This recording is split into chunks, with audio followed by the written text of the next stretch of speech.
বিসমিল্লাহির রহমানির রহিম। Jadid media, subscribe নাও।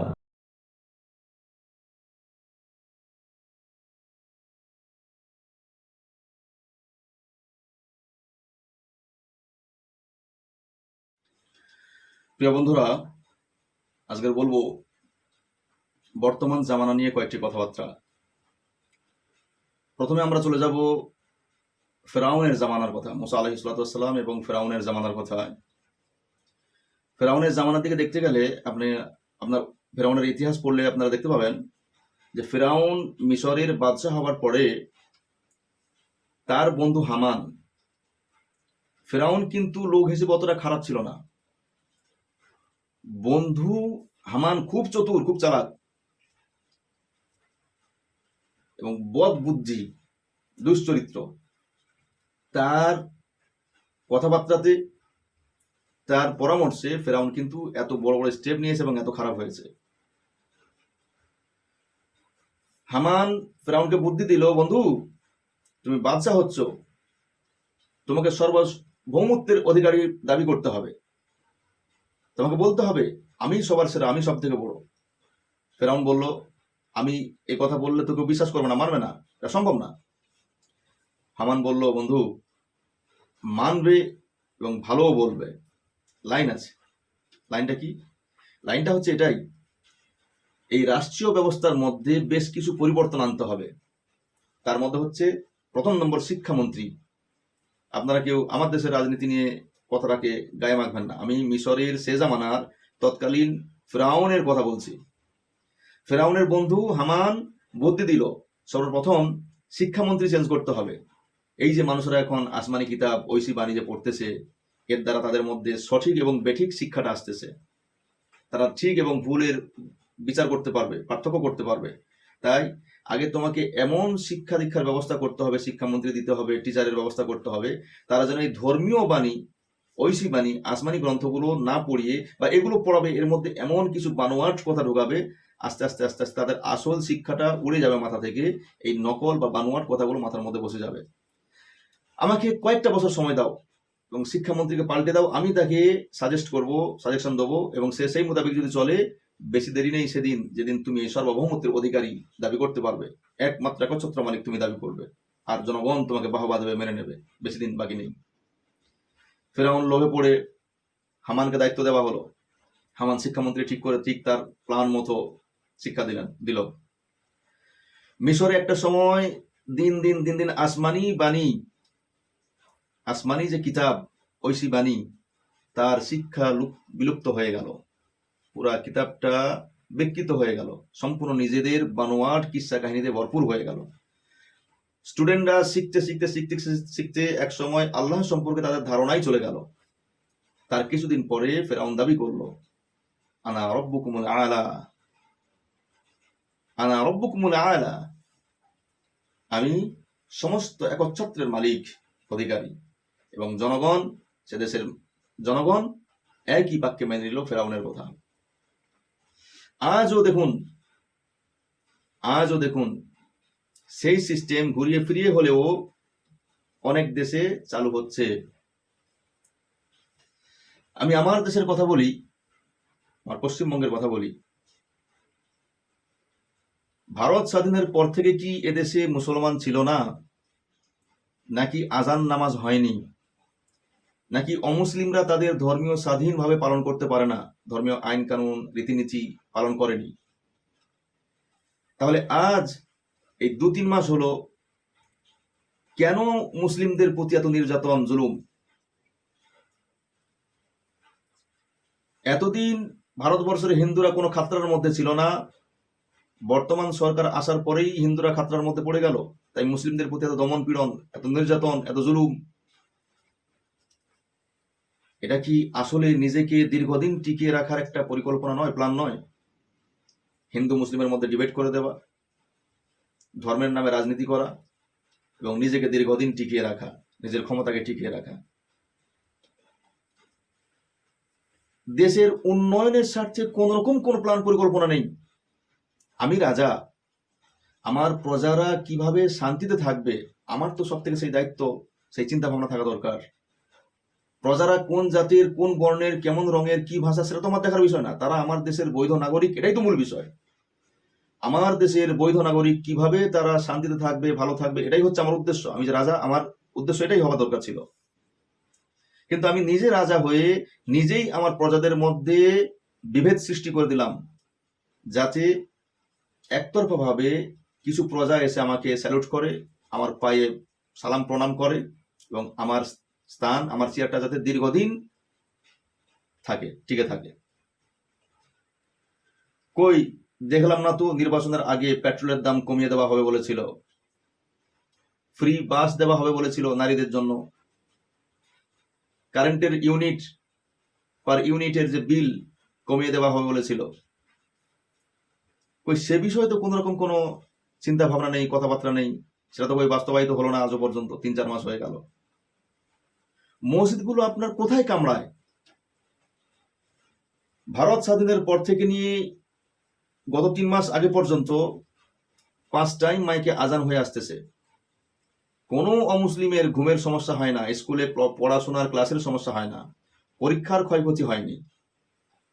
গত 3 মাস থেকে এই 3 মিনিট 4 মিনিটের আজানের কারণে গত 3 মাসে কত মানুষের নাকি ঘুমের ডিস্টার্ব হয়ে গেল, পাগলা তার কাটা হয়ে গেল, তার কেটে গেল,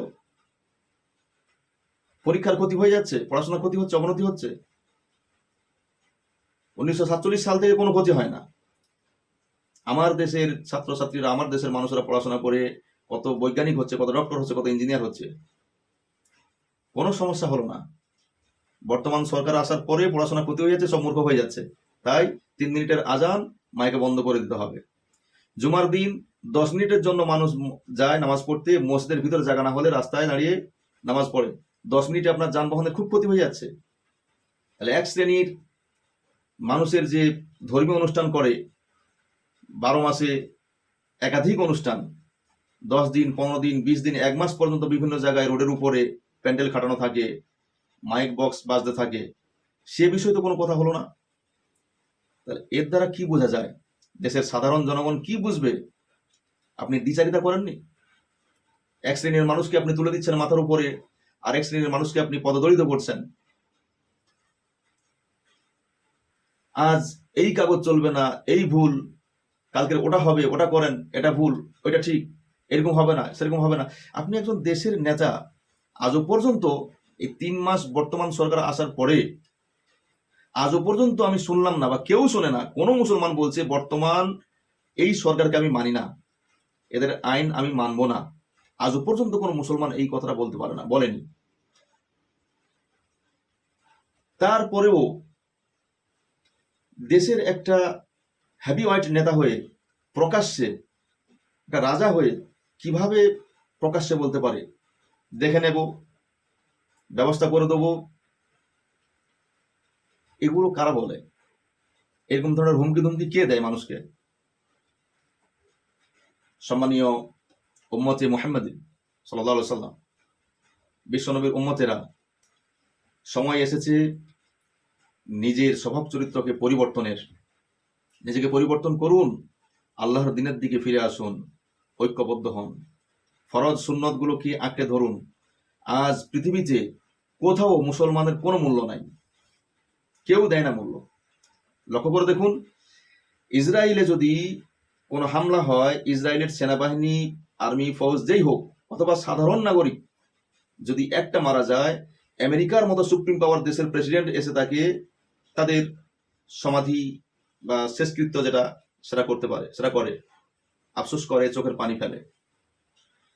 গাজা, ফিলিস্তিনে গত 2 বছর তার বেশি বেপরোয়া ভাবে লাগাতার বোম ব্লাস্ট হচ্ছে, হামলা হচ্ছে, মানুষ ঘর ছাড়া। অফিসিয়ালি হিসাব অনুযায়ী প্রায় 80,000-এর মতো মানুষ, ছোট বড় বাচ্চা পুরুষ মহিলা করে 80,000-এর মতো মানুষ মারা গেছে, লাশ পেয়েছে। আনঅফিসিয়াল তো 1.5-2 লক্ষেরও বেশি। ছাড়ো তারা চলে গেছে, মারা গেছে। যারা বেঁচে আছে তাদেরও শেষ মাথা গোঁজার ঠাঁইটুকুন নাই, ঘর নেই, টেন্ট খাটিয়ে আছে, বৃষ্টিতে, শীতে, গরমে, তার উপরেও বোমা হামলা চলতেছে।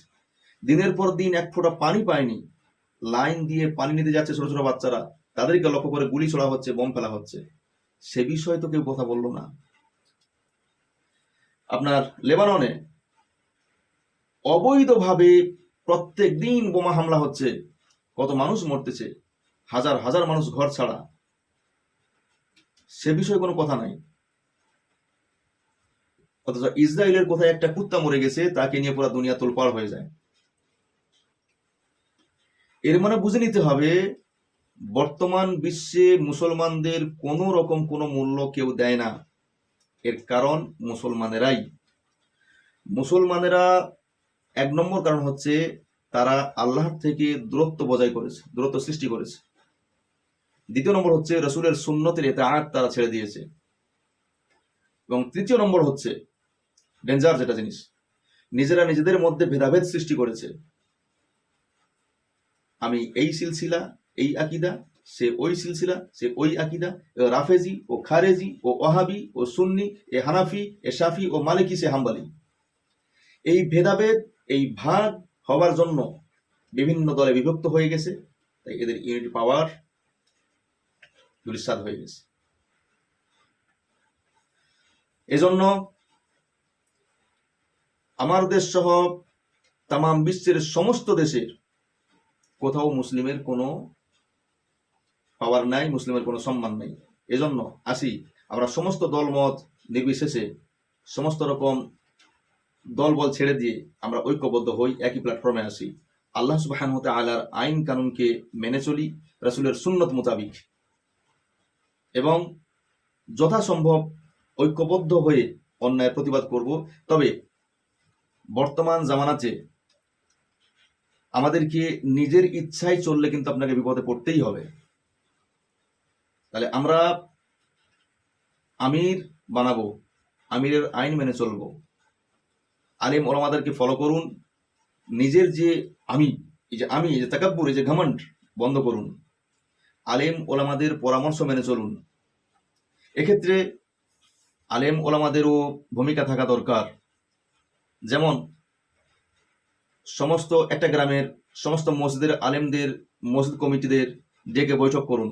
এলাকার মধ্যে বড় মসজিদ বা শিক্ষাগত যোগ্যতা যার বেশি, তাকে ওই গ্রামের ওই সমস্ত মসজিদের একজন হেড অফ দ্য ডিপার্টমেন্ট বানিয়ে দেন। এবং সমস্ত গ্রামের এই বড় বড় বড় বড় ইমামগুলোকে, শিক্ষিত বা আলেমগুলোকে আমির বানানো হলো। ওরা আবার সমস্ত গ্রামকে একটা থানার আন্ডারে যত মসজিদ আছে, এই বড় বড় ইমামগুলো এক জায়গাতে জমা হয়ে তারা মিটিং করে থানার মধ্যে একজন হেড ইমাম করে দেন। এবং থানার হেড ইমামদের কর্তব্য হবে, তারা একটা জেলাতে যতগুলো থানা আছে, সমস্ত থানার আন্ডার যে হেড ইমাম আছে ওদেরকে ডেকে একটা জেলার মধ্যে জেলা ইমাম বানিয়ে দেন। এবং জেলা ইমামদের কর্তব্য হলো, আমাদের রাজ্যে যতগুলো জেলা আছে প্রত্যেকটা জেলা ইমামকে ডেকে রাজ্যের মধ্যে একজন হেড ইমাম বানিয়ে দেন,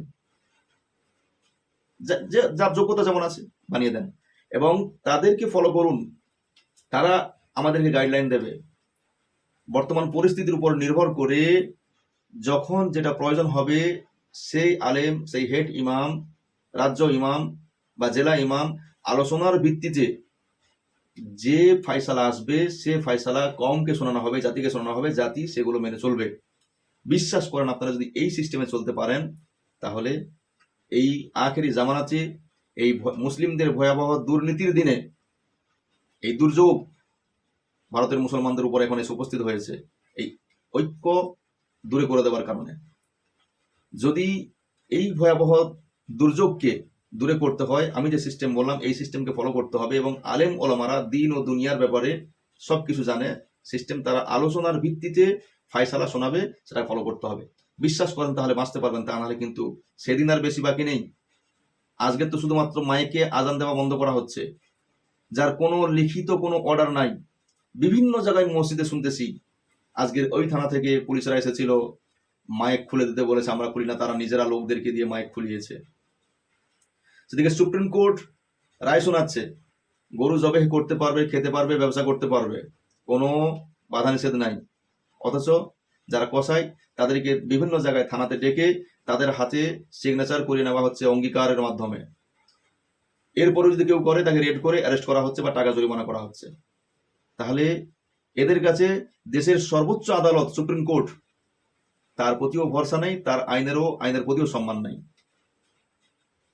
এ হচ্ছে অবস্থা। এই জন্য নেতা নির্বাচন করুন, আমির নিযুক্ত করে আমিরের দেখানো মত পথকে মেনে চলুন, আমিরের ফয়সালাকে ফলো করুন। এতে আল্লাহর মদদ আসবে, আল্লাহর নুসরত আসবে। নাহলে আপনি যদি এভাবে করে নিজের মতো করে চলেন তাহলে কিন্তু আপনি বাঁচতে পারবেন না বর্তমান জামানাতে।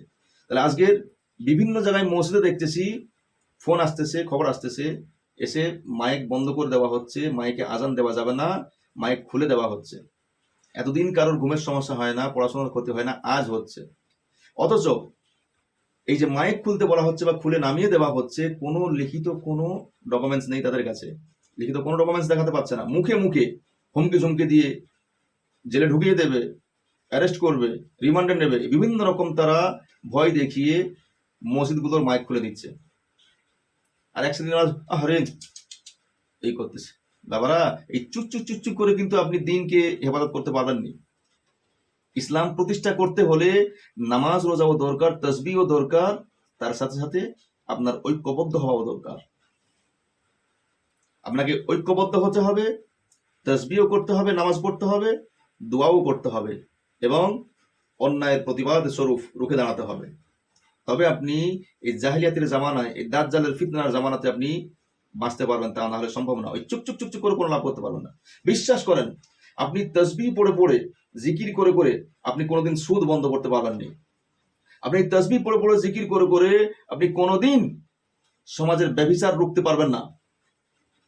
আপনাকে ব্যভিচার রুখতে হলে, সুদ ঘুষ বন্ধ করতে হলে, ইসলাম কায়েম করতে হলে আপনাকে ঐক্যবদ্ধ হতে হবে এবং ইসলাম সম্পর্কে জানতে হবে, মানতে হবে এবং অন্যায়ের বিরুদ্ধে তীব্র প্রতিবাদ করতে হবে। তবে যে ইসলাম প্রতিষ্ঠা হবে তা নয় চুপচুপ করে তসবিহ পড়ে নিজে নিজে বাঁচার জন্য মসজিদের কোণে বা ঘরে আপনি কোনো লাভ হবে না। এই যে আফসোস, মসজিদ বন্ধ করে দিচ্ছে, মসজিদ ভেঙে দিচ্ছে, কান্তে লেগে যাচ্ছে। মাইকে আজান বন্ধ করে দিয়েছে, কিছু মানুষ চোখের দুফোঁটা পানি ফেলে দিল। আরে ভাই, চোখের পানি তো ফ্রি, ফ্রি বলে আপনি ফেলে দিলেন, আপনার কোনো পয়সা লাগতেছে না, তাই আপনি এটা বুঝিয়ে দিচ্ছেন যে আমি বিশাল ভক্ত, আমি বিশাল মসজিদকে ভালোবাসি, আজানকে ভালোবাসি, কেন এটা করলো, জালেম শাসক এসে গেছে। আসলে তা না, এটা আপনার ভণ্ডামি, এটা আপনার ভণ্ডামি। আপনি সমাজের মধ্যে বিভেদ সৃষ্টি করেছেন। আপনি কখনো সমাজকে ঐক্যবদ্ধ করার পিছনে আপনার কোনো ভূমিকা নেই। তাহলে এখন প্রত্যেককে সজাগ হতে হবে, সমাজকে ঐক্যবদ্ধ করতে হবে এবং সমাজের মধ্যে যে দূষিত আছে সেগুলোকে ছুঁড়ে ফেলে সাফ করে দিতে হবে। এখন প্রথম নম্বর কাজ হচ্ছে আমির নিযুক্ত করা, তার অর্ডার ফলো করা এবং নিজেদের মধ্যে ঐক্য হাসিল করা, এটা হচ্ছে কর্তব্য।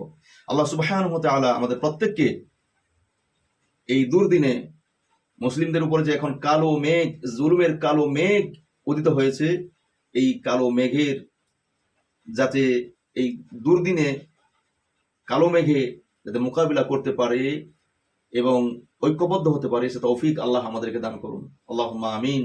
ওয়া আখিরু দাওয়ানা আনিল হামদুলিল্লাহি রাব্বিল আলামিন। वीडियोस बनाने हैं, फिल्मोरा है ना।